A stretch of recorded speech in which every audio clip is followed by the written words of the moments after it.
yang akan disampaikan atau materi yang Angga dipersilakan untuk menyampaikan materi. Ya, terima kasih Bu Aisyah atas waktunya. Oke, hari ini saya akan mempresentasikan tentang bagaimana kita melihat situasi bumi dan bagaimana kita untuk mengatasi permasalahan-permasalahan yang ada di bumi. Saya share dulu.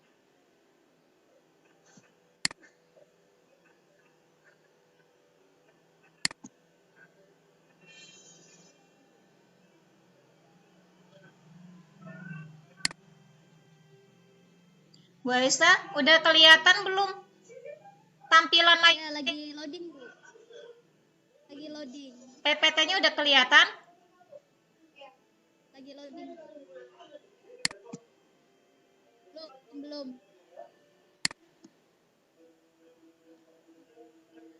Udah kelihatan Bu Aisyah? Belum. Udah? Belum. Nanti saya udah share. Ya, dari Pak Ilham nanti. Ya, dari Pak Ilham nanti share. Oh, udah masuk, Bu. Udah masuk. Oke, terima kasih Bapak Ibu yang sudah hadir pada penugasan saya pertama di VCT 6. Untuk penugasan pertama, saya mengambil tema tentang bagaimana cara kita menjaga bumi kita. Seperti yang kita ketahui, bahwa kemajuan teknologi ternyata memiliki dampak yang cukup kurang baik juga untuk kehidupan yang ada di bumi. Semakin maju teknologi, dampaknya juga semakin kita bisa merasakannya. Kerusakan yang ada di bumi bisa dikarenakan polutan-polutan atau zat pencemar yang ada di udara, tanah, dan air.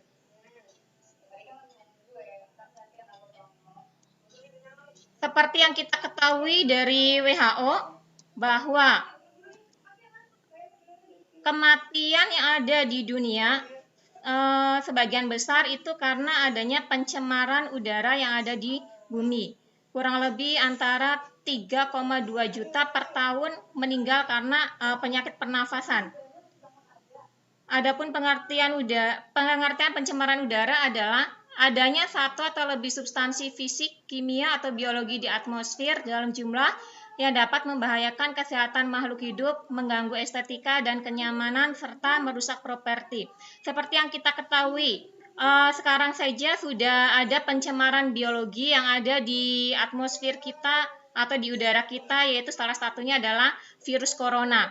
Itu adalah salah satu polutan yang mencemari udara kita. Bisa jadi berdasarkan berita-berita yang ada di dunia yang mengatakan bahwa virus corona itu kemungkinan berasal dari lab, meskipun belum ada buktinya. Tapi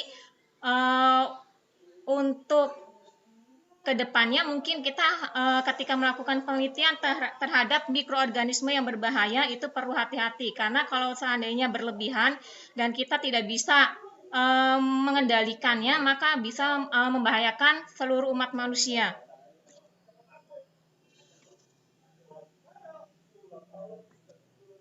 Berdasarkan sumbernya, zat yang mencemari udara itu bisa ada dua, yaitu primer. Primer itu berasal dari sumber pencemaran udara yang langsung, misal dari asap kendaraan, asap rokok, asap pabrik, dan pencemaran yang lainnya. Yang kedua adalah pencemaran sekunder. Pencemaran sekunder ini merupakan hasil dari reaksi-reaksi pencemar-pencemar primer atau yang berasal dari zat-zat yang memang sudah ada di atmosfer tetapi ditambahi dari zat-zat yang merupakan hasil kegiatan atau buangan limbah pabrik dan kegiatan manusia yang lainnya.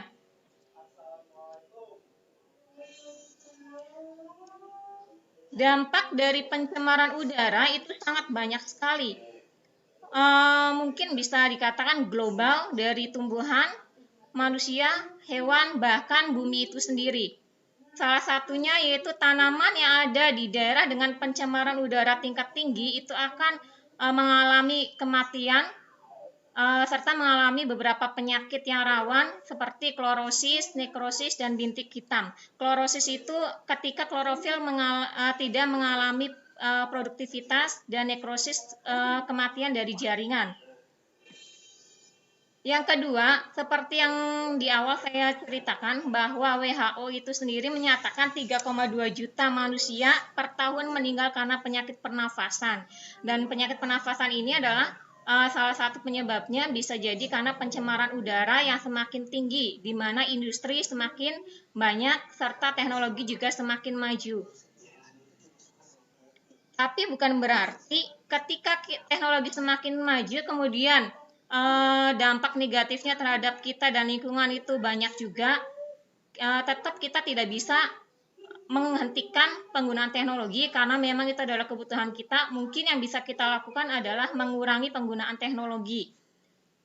Yang ketiga adalah dampaknya efek rumah kaca. Efek rumah kaca ini bisa mengakibatkan pemanasan global atau global warming yang mengakibatkan adanya perubahan atau pergeseran iklim. Seperti yang kita ketahui bahwa di Indonesia itu sendiri perubahan antara musim hujan dan musim kemarau sudah kelihatan sekali. Harusnya bulan Oktober sudah hujan, ternyata hujannya baru turun akhir November.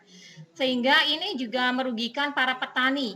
Misalkan menanam kacang hijau di musim kemarau, ternyata harusnya belum hujan, udah hujan duluan, sehingga harusnya panen tetapi mati karena kesiram air hujan. Begitu pula sebaliknya, ketika tanam padi di musim hujan tapi musim kemarau udah datang duluan, sehingga harusnya udah panen malah kering duluan padinya.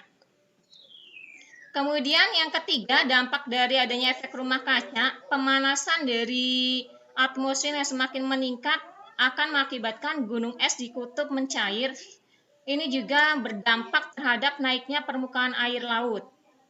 Naiknya permukaan air laut ini juga akan menutupi sebagian daratan. Daratan yang tadinya luas akhirnya mulai menyempit.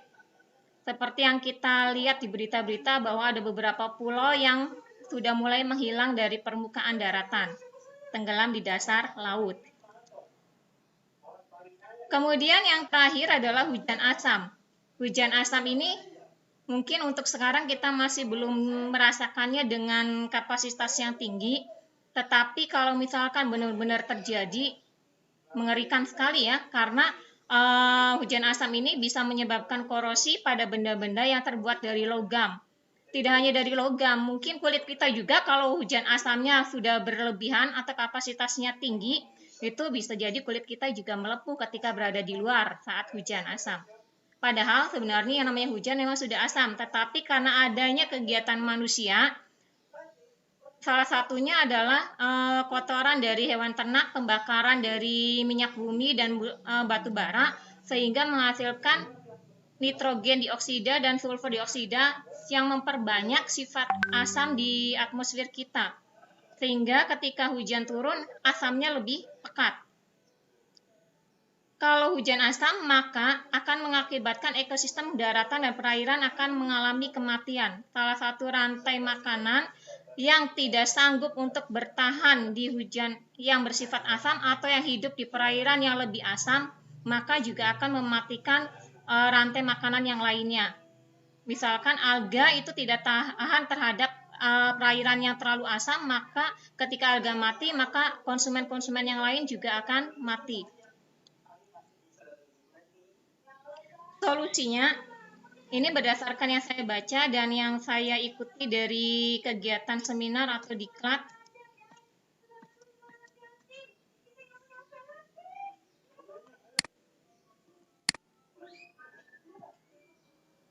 Sebentar ya Bapak Ibu, out dulu ininya. Oke.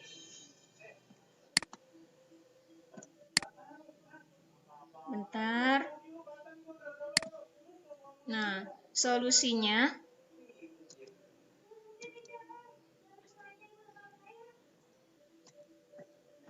wow. Sepertinya rada lemot. Oke, kita lihat di sini aja. Yang pertama, dalam menangani pencemaran yang dilakukan oleh produsen atau yang ada di pabrik-pabrik besar, maka sebaiknya pabrik-pabrik itu menggunakan tawarnya menggunakan metode menara semprot yang dilengkapi pada cerobong asap pabrik. Mungkin kalau misalkan digambarkan cerobong asap itu dikasih hambatan-hambatan supaya ketika asap itu keluar tidak langsung keluar semuanya, tapi sedikit demi sedikit sehingga tidak terlalu mengotori udara kita. Yang kedua yaitu mengurangi penggunaan CFC dan HFC. Mungkin kalau nomor 2 ini kita bisa mencari kulkas atau AC yang non CFC sehingga bisa mengurangi penggunaan CFC. CFC ini bisa mengakibatkan lubang ozon kita akan semakin menipis. Kalau lubang ozon kita semakin menipis, maka cahaya matahari akan langsung masuk ke dalam bumi tanpa dipantulkan keluar sehingga akan mengakibatkan penyakit kanker. Yang ketiga, menghemat penggunaan energi listrik. Kenapa kita harus menghemat penggunaan energi listrik? Karena energi listrik ternyata tidak hanya menggunakan air untuk penggerakannya, tetapi juga menggunakan minyak bumi dan batu bara. Sementara minyak bumi dan batu bara itu merupakan salah satu dari sumber bahan yang menghasilkan CO2 yang cukup tinggi. Yang keempat, mengurangi penggunaan kendaraan pribadi untuk jarak yang dekat. Kalau misalkan kita ke pasar jaraknya 200 meter, 300 meter, ya mungkin langkah-langkah lebih baiknya kalau kita bersepeda. Selain menghemat bahan bakar, kita juga bisa olahraga pagi atau olahraga siang. Yang penting jangan malaman. Kemudian selain itu, untuk yang jarak jauh, kalau misalkan jalanan masih lancar atau angkutan masih banyak, kita bisa menggunakan angkutan umum. Yang keempat, yang kelima, menggunakan kendaraan yang ramah lingkungan. Contohnya sepeda, motor listrik, dan mobil listrik. Karena bahan bakar solar itu juga menghasilkan CO2 yang sangat tinggi. Dan CO2 itu adalah salah satu zat senyawa yang berperan besar dalam menghasilkan efek rumah kaca di atmosfer kita. Yang keenam adalah caranya dengan penghijauan atau reboisasi. Kenapa? Karena semakin banyak tanaman yang ada di muka bumi, maka CO2 yang ada di atmosfer kita akan terserap oleh tanaman, digunakan untuk fotosintesis. Kalau misalkan tanamannya semakin berkurang atau hutan-hutan gundul, maka CO2 hasil dari pabrik kendaraan bermotor, kemudian manusia juga akhirnya akan terkumpul di atmosfer. Yang terakhir adalah bijak dalam penggunaan plastik. Kok bisa ya plastik mempengaruhi dalam kualitas dari udara kita? Bisa sekali. Karena apa? Karena ketika plastik itu menjadi sampah yang menumpuk, mencemari tanah, kemudian salah satu caranya mereka hanya dengan pembakaran plastik. Nah, hasil dari pembakaran plastik ini juga sama, menghasilkan senyawa CO2, NH4 yang akhirnya akan terkumpul di atmosfer, menyebabkan efek rumah kaca dan pemanasan global semakin tinggi, dan suhu bumi juga semakin tahun akan semakin meningkat, mengakibatkan bisa jadi suatu saat nanti daratan kita, apalagi Indonesia yang terdiri dari kepulauan, habis. Kita harus pindah ke ngungsi ke negara yang lain. Itu saja Bapak Ibu, mari kita bersama-sama untuk mengajak semuanya untuk bagaimana menjaga bumi kita dengan sebisa mungkin apa yang bisa kita lakukan.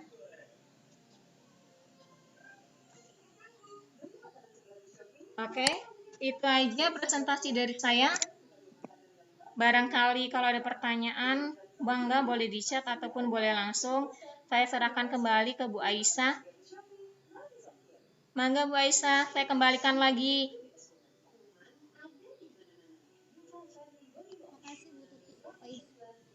Bu, tadi sudah kan materi yang disampaikan oleh menjaga bagaimana menjaga bumi kita. Materinya sudah selesai, mangga Bapak Ibu yang mau bertanya bisa chat atau sampaikan sana. Selanjutnya sesi tanya jawab. Mangga Bapak Ibu yang mau bertanya.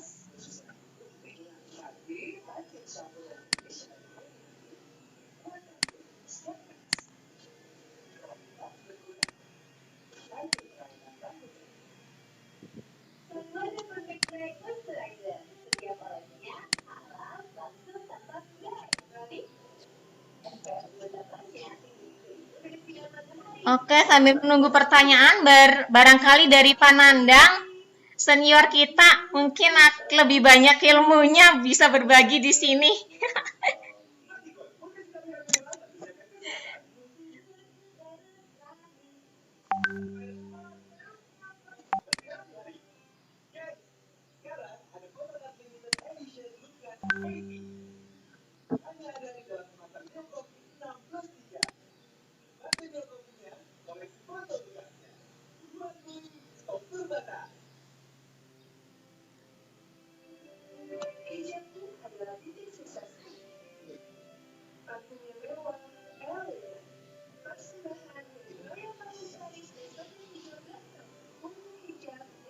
Mangga Bu Anggun, Mangga Bu Anggun. pertanyaannya.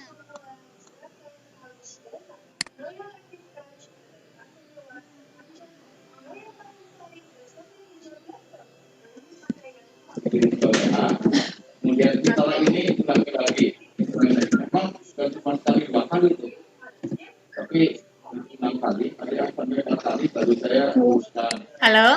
Tapi memang tidak masuk di daerah apa tadi. Tagihan-tagihan itu yang tahu gurunya, kalau nanti disampaikan ke Silakan bangun. apa ya, nanti malam. Ngomong aja langsung.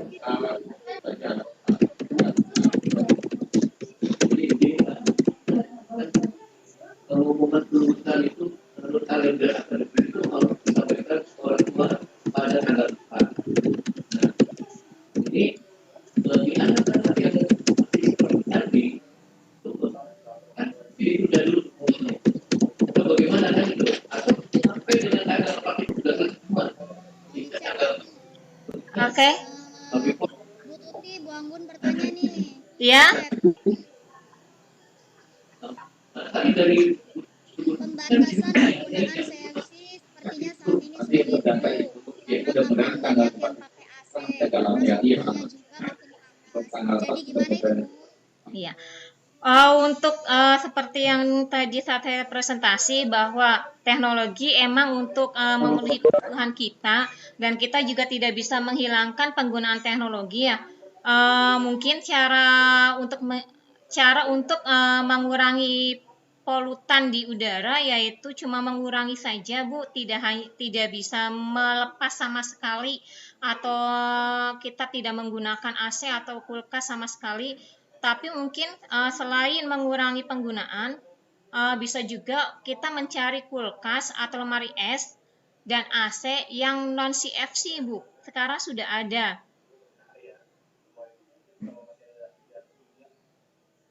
Yang non CFC sudah ada, jadi mungkin kalau misalkan di rumah kita kulkasnya masih yang CFC, kalau ada uang, lem biru Bu. Lempar beli yang baru yang aman untuk bumi. Itu aja Bangun, gimana? Barangkali ya dari teman-teman yang lain bisa ada masukan lagi.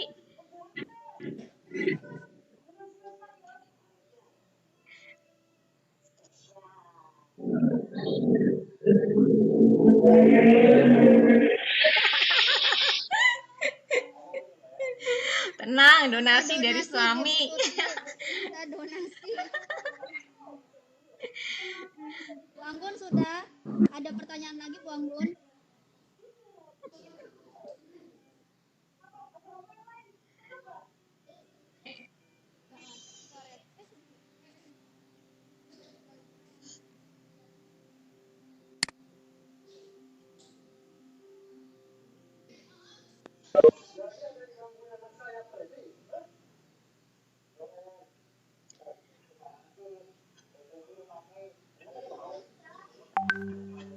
Mangga Bapak Ibu yang mau bertanya lagi.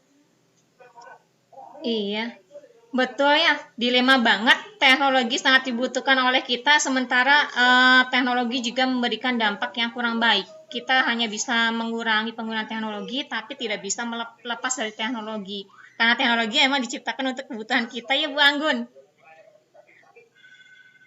Kalau dihilangkan kulkas sama AC kita juga berabe ya Bu Anggun. Mangga mungkin Pak Nana bisa memberikan masukan, Pak Muhaimin, Pak Nana gimana ya solusinya?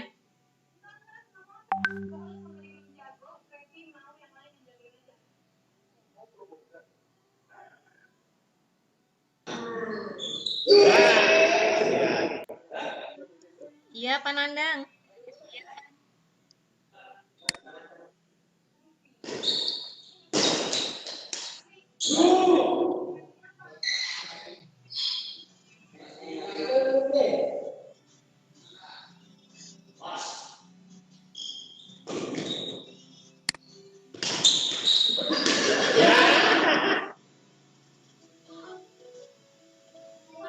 Oke.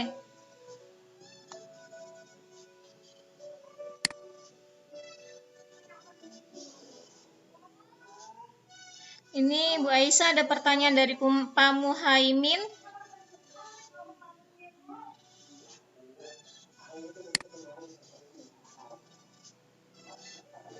Pertanyaan selanjutnya dari Pak Muhaimin. Punten mau bertanya, kalau Indonesia justru menerima limbah nuklir dari negara maju dengan alasan ekonomi. Sementara negara Jepang mereka tidak mau perairannya dilewati oleh kapal tanker yang kemudian limbah nuklir teraliri oleh limbah nuklir. Jadi bagaimana sikap pemerintah, terutama Kementerian Lingkungan Hidup itu menyikapi? Iya ya. Itulah dilema di negara kita ya. Ketika sesuatu itu membahayakan rakyat, kenapa ya pemerintah kita lebih cenderung menerima sesuatu yang membahayakan demi ekonomi? Saya juga tanda tanya, Pak Muhaimin. Seperti yang kita ketahui untuk permasalahan yang sekarang aja kan merupakan satu dilema pro dan kontra ya dalam penanganan COVID. Ketika negara lain sudah mengunci negaranya dari Wuhan, kita sih masih menerima orang-orang Cina masuk ke Indonesia. Begitu pula berkaitan dengan nuklir. Apakah dengan alasan ekonomi kemudian akhirnya kita mengorbankan kebersihan dari lingkungan yang ada di sekitar kita dan membahayakan rakyat kita sendiri? Mungkin yang perlu kita lakukan itu kalau menurut saya ya, untuk Kementerian Lingkungan Hidupnya mungkin perlu sosialisasi, tapi harusnya sih Kementerian Lingkungan Hidup yang pertama untuk lebih paham bagaimana cara mencegah hal-hal yang berbahaya untuk lingkungan yang ada di Indonesia, tapi justru mereka menerima. Sementara rakyat juga kalau di atasnya seperti itu, rakyat juga sebagian besar juga nurut aja ya Pak Muhaimin. Saya juga kayak terjawabnya Pak. Kalau berkaitan dengan pemerintah tuh, di mana kekuasaan yang menang sementara kita yang ada di bawah hanya bisa melihat.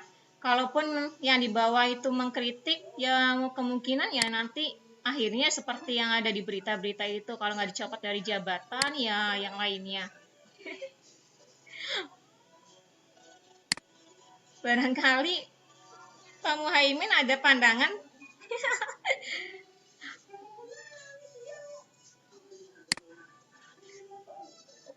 Kalau berkaitan dengan pemerintah saya bingung menjawabnya sih Pak.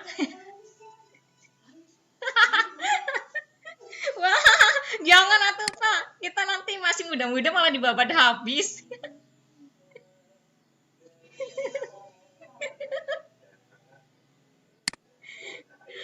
Pak Nandang lagi bulu tangkis ya?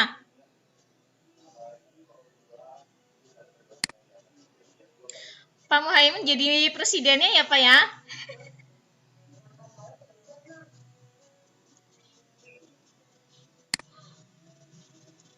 Siapa dukung?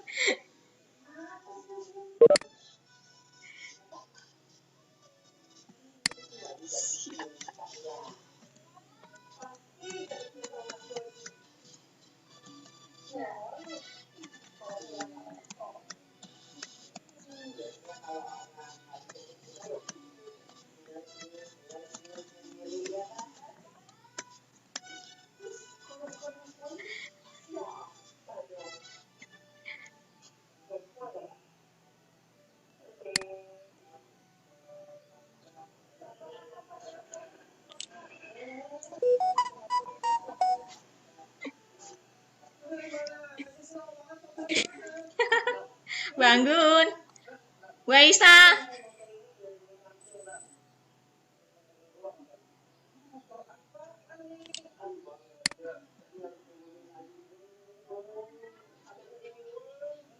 Ya, gimana? Ada yang bertanya lagi? Udah, apa sudah selesai? Kalau sudah selesai nanti saya sibuk kembali. Ya, Bapak Ibu di chat sudah ada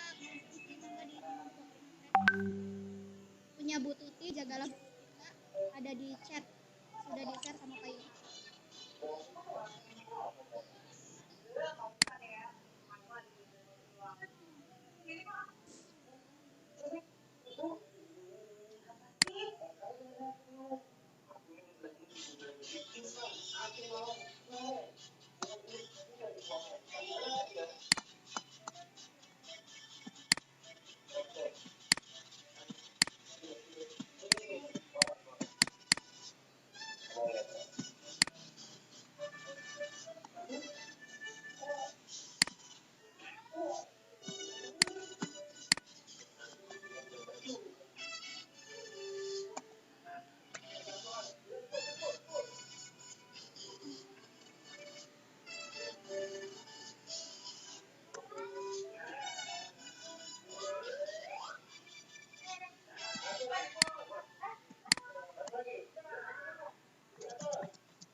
Gimana Bu, ini Bu Tuti ada yang disampaikan lagi atau kesimpulan atau bagaimana? Bu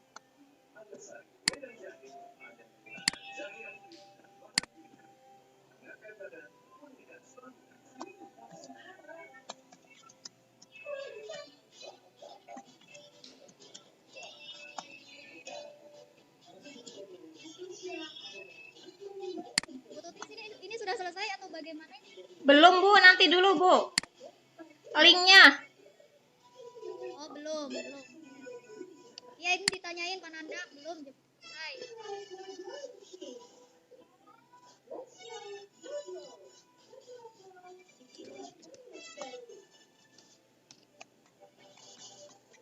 Bu Tuti ada yang mau disampaikan lagi?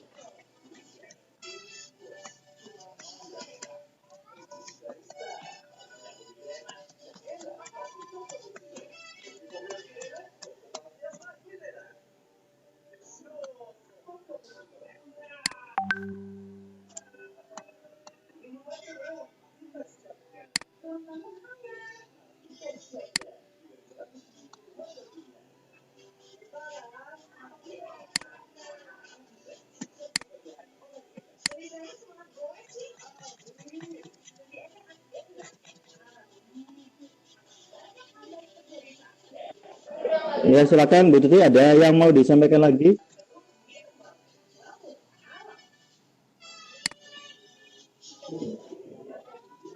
Pak Ilham, linknya bukan yang itu. Ada di WA-nya Bu Aisyah. Oh, ada Bu Aisyah. Saya Bu Aisyah.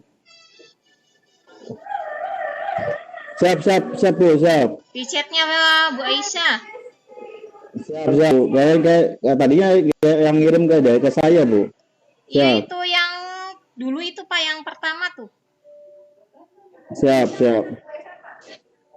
Cuma Bu Aisyah. Di chat ada pertanyaan dari Bu Anggun. Pak Ilham. Bu Aisyah, Pak Ilham. Siap. Ada pertanyaan di chat dari Bu Anggun. Dari pertanyaan dari Bu Anggun lagi, cara paling mudah untuk mengajarkan siswa lebih sayang bumi, bagaimana ini cara paling mudah supaya siswa itu Cara yang paling mudah untuk mengajarkan siswa lebih sayang bumi bagaimana?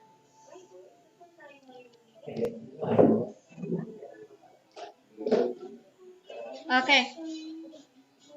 Mungkin cara yang paling mudah untuk mengajarkan siswa sayang bumi bagaimana ya Bu Anggunia? Caranya mungkin kita sering mengajak siswa praktek langsung ke lapangan atau melihat langsung ke tempat-tempat limbah. Misalkan limbah pasar, kemudian limbah-limbah pabrik yang ada di sungai, di mana yang mungkin sudah sangat mencemari sekali sungai. Kemudian kita juga memberikan contoh dari dampak-dampak akibat adanya limbah-limbah itu. Misalkan limbah pabrik, busa yang ada di sungai, kita bisa memberikan contoh bahwa ketika busa-busa pabrik atau limbah-limbah pabrik menutupi sungai, maka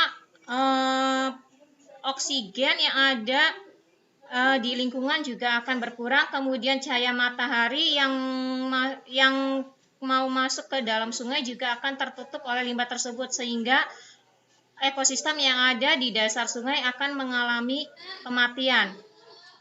Ya, intinya ya kita sering mengajak siswa untuk survei lapangan ke lingkungan kita. Kemudian yang kedua, kita juga mengajak siswa untuk berusaha bakti sosial, misalkan mengajak siswa untuk membersihkan sampah yang di sekitar kita, kemudian membersihkan sungai-sungai yang ada di sekitar sekolah kita. Selain itu juga untuk penggunaan plastik, mungkin kita juga bisa mengajak atau menyarankan siswa untuk ke sekolah dari rumah sudah membawa tempat minum dan wadah makanan. Seperti yang kita praktekkan di SMA Jamblang, siswa sudah membawa wadah minum dan wadah makanan sendiri, sehingga ketika membeli jajanan es atau membeli makanan ke warung itu mereka membawa wadah sendiri, sehingga hal itu bisa mengurangi sampah plastik yang ada di lingkungan kita. Kemudian selain itu juga kita juga bisa mengajak siswa untuk melakukan reboisasi di hutan di wilayah penduduk yang mungkin bisa dikatakan gersang, atau mungkin salah satunya adalah kita mengadakan reboisasi penanaman di rawa-rawa yang ada di wilayah pantai Cirebon, atau khususnya mungkin ya yang sering kita lakukan di wilayah Indramayu. Itu aja Bu Anggun, barangkali ada tambahan dari Bu Anggun.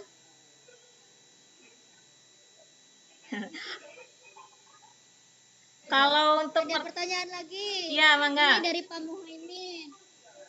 Apakah corona itu bermanfaat untuk bumi? Wow. Iya, betul sekali. Corona itu bisa jadi bermanfaat untuk bumi, tapi khususnya untuk menyadarkan kita sebagai umat Islam, khususnya sebagai umatnya Nabi Muhammad SAW, agar kita kembali lagi ke ajaran sunnah dari Nabi, bahwa kita membiasakan diri untuk hidup bersih. Itu yang pertama. Yang kedua, kita tidak boleh meninggalkan sholat, karena dengan kita melakukan kewajiban sholat, maka kita juga akan rajin wudhu. Dimana ketika kita wudhu, maka kita juga membersihkan tangan, mulut, hidung, telinga, sehingga kotoran atau debu yang dari luar bisa bersih dari air wudhu kita. Selain itu juga mungkin ya dampak yang sangat kita rasakan sekali untuk kita. Manfaat dari COVID-19 adalah ketika orang lain dalam kesusahan, mungkin masyarakat yang di sekitarnya itu jadi lebih peka untuk membantu sekitarnya. Meskipun yang di atasnya kadang-kadang bantuan itu masih naik turun, tapi alhamdulillah di masyarakat kita yang mampu dan termasuk siswa-siswi SMA Jamblang dan guru-gurunya patungan untuk membantu masyarakat di sekitar kita yang memang kewalahan akibat COVID-19. Jadi selain kita jadi mungkin diwajibkan untuk lebih beribadah sama Allah, lebih beribadah, kita juga jadi lebih menjaga tali ukhuwah lebih kuat, silaturahim yang lebih kuat antara satu dengan yang lainnya. Cuma ya lebih banyak kerugiannya juga sih ya Pak ya, karena yang paling merugikan banget buat kita yaitu di lingkungan sekolah, guru tidak bisa ketemu sama siswanya, hanya belajar melalui online. Sementara yang namanya transfer ilmu kan tidak hanya ilmunya saja, tetapi kita juga kan ada interaksi dengan siswa untuk memberikan contoh-contoh atau pendidikan yang berkarakter, Pak. Itu aja, Pak. Oh, cukup. Gimana Pak Muhaimin? Kedengaran? Ya, oke, terima kasih sekali Bu. Jadi saya sendiri merasakan ketika COVID mewabah itu jalanan jadi lengang, tidak ada asap kendaraan, Oh iya. dan industri tidak banyak aktivitas, burung-burung berkicau, lautan pun jadi terasa seperti di-upgrade kembali Bu. Jadi Iya ya Pak. itu yang diantaranya alam Bu. Jadi untuk sesaat bumi bisa kembali hijau. Oh Barangkali iya itu Bu. benar Dan juga tadi itu yang sih Pak. Pak Muhaimin punten iya, di daerah mana ya Pak? Bapak tinggalnya? ya. Oh, saya Wong Plumbon Bu. Oh Wong Plumbon. Plumbon. Iya kalau di Miko Celok sini, Parasita. saya di Palimanan Pak. Pasar masih rame aja. Mampir Bu, ke sini ke Miko Celok Parasita Bu. Puskesmas mana? Ya. Boleh dari Pak Muhaimin nih kocoknya. Celok Parasita itu masih tetap aja rame Bu, tapi ya dibatasi Bu, harus ngantri Bu. Oh. Jaraknya 10 meter Bu. Jadi Kalau ya di sini ternyata sih lalu lalang bukan orang masih banyak, pasarnya juga masih padat, banyak orang mudik juga Pak. Iya. Jadi Ada mungkin itu Bu. pertanyaan lagi dari Ibu Sukaida. Terima kasih. Dampak corona ke berbagai aspek seperti ekonomi, sosial dan lain-lain. Bagaimana menyikapi hal ini agar perekonomian tetap stabil, Bu Tuti? Dampak COVID. Oke. Kalau dampaknya tadi ya ke ekonomi mungkin untuk yang rakyat yang mungkin mencari uang dari pekerjaan buruh pabrik, kemudian buruh yang lainnya juga mungkin jadi ngedrop, sehingga mungkin untuk kehidupannya ketika lockdown mereka memerlukan bantuan dari pemerintah, sementara pemerintah kita mungkin bisa dikatakan agak lambat ya, sampai di wilayah Jakarta juga ada yang sampai salah satu keluarga yang meninggal karena kelaparan. Kemudian dampak sosialnya kalau misalkan kondisi rakyat yang kelaparan, kemudian bantuan pemerintah tidak segera disebar, mungkin bisa jadi akan terjadi banyak kekacauan. Mungkin khususnya untuk toko-toko, karena mungkin rakyat ketika dalam kondisi kelaparan bisa saling berebut atau menjarah yang ada di toko-toko makanan. Kita juga udah bisa melihat sendiri, meskipun belum kelihatan terlalu krisis, tetapi kalau kita lihat di televisi itu ketika ada yang membagi sembako, rakyat sudah saling berebut. Ini aja sudah menunjukkan gejala bahwa emang kalau misalnya tidak segera diberikan bantuan oleh pemerintah, maka Indonesia akan semakin kacau. Mungkin lockdown aman dari COVID-19, maka akhirnya akan muncul masalah baru berkaitan dengan perekonomian dan sosial kita. Bagaimana cara menyikapinya agar perekonomian tetap stabil? Kalau tapi agar perekonomian tetap stabil mungkin dari pihak pemerintah ya Pak ya. Kalau misalkan kalau kita mungkin hanya bisa membantu untuk masyarakat yang memang tidak mampu, atau mungkin bisa memberikan pelatihan atau membantu rakyat-rakyat memiliki keahlian untuk berbisnis online. Kalau misalkan mereka memiliki keahlian untuk menghasilkan sebuah barang, mungkin bisa menstabilkan perekonomian mereka. Tapi kalau perekonomian secara global di Indonesia, mungkin kalau saya pribadi, saya tidak memiliki solusi, Pak. Barangkali Pak Sukaida atau Pak Muhaimin yang lebih senior, Pak Nandang memiliki solusi.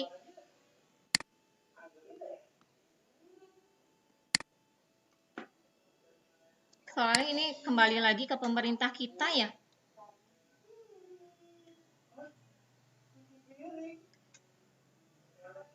Kalau di lockdown, ekonomi kita kemungkinan kacau, tapi kalau tidak di lockdown, penyebaran COVID-19 akan semakin meningkat ya Pak.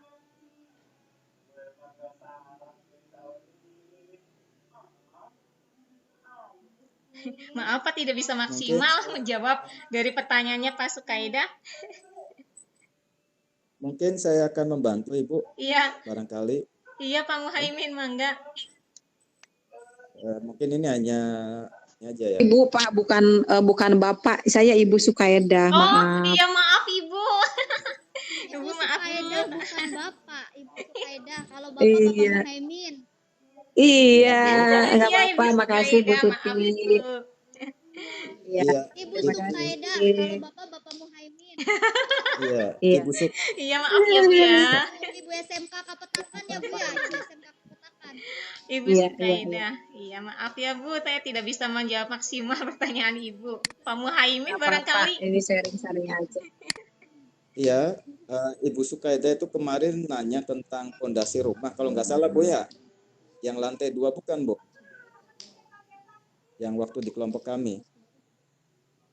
Oke, ini jadi menurut saya sebaiknya masalah yang menyangkut hajat orang banyak, baik itu ekonomi dan lain sebagainya, kita serahkan ke pemerintah karena mereka jauh lebih tahu tupoksinya.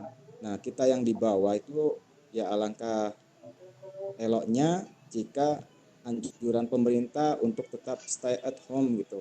Terutama kita sebagai guru ya memberikan edukasi kepada anak-anak dengan cara pembelajaran jarak jauh gitu, sehingga mata rantai penyebaran itu bisa terputus Bu. Jadi buat kita ayolah bareng-bareng sebagai bagian dari solusi, bukan jadi bagian dari masalah. Jadi kembali lagi bahwa masalah ekonomi supaya stabil itu sebetulnya sudah ada yang mengatur. Tinggal bagaimana kita patuh terhadap anjuran dari pemerintah, entah itu